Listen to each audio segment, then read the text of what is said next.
This is the war in Trinidad. Please like, comment, and subscribe to the channel. It'd be greatly appreciated.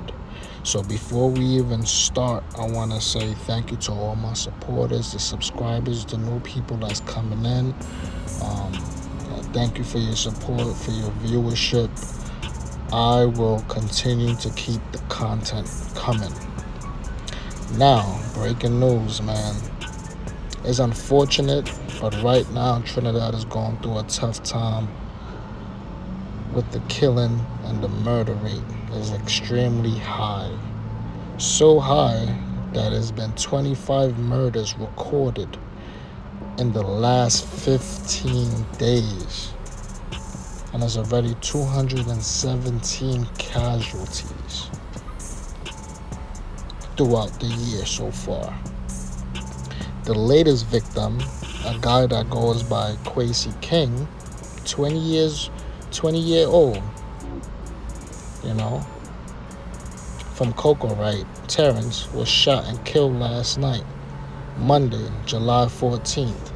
Around 9:35, officers and detectives respond to, some loud explosions.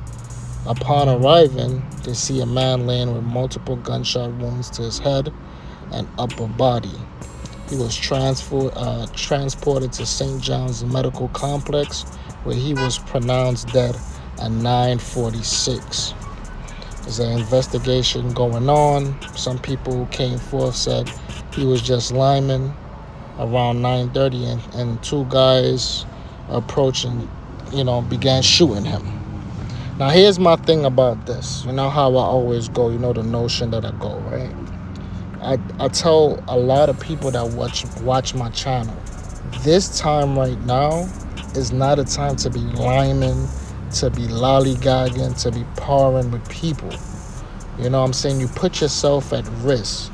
And it's even worse when you have people that's looking to do bodily harm to you, and yet you still go on with your life without any concern.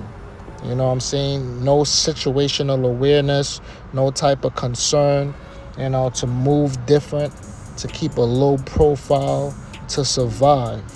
A lot of youths is dying, and it's not only gang violence, it's a lot of other things that goes on a day-to-day basis that a lot of these young people is meeting their demise. But it's not only young people that's dying. You know what I'm saying? So everybody should be on a full alert and have some type of awareness when it comes to this type of bloodshed that is taking place at an alarming rate. You know what I'm saying? It's unfortunate that this young brother had to lose his life at the age of 20, haven't really get to experience life or gain wisdom or, do things with his life. But this should be a learning lesson to other individuals that's coming up behind him, because at this rate, there's at least 4 or 5 killings a week. You know what I'm saying? So you should be mindful. You know what? I'm not going to lie today. I don't want to chill. I don't want to par. I want to move different. I want to stay out the way, and try not to get into problems with other people. You know what I'm saying? Learn to move more strategic. That's all I'm saying right now.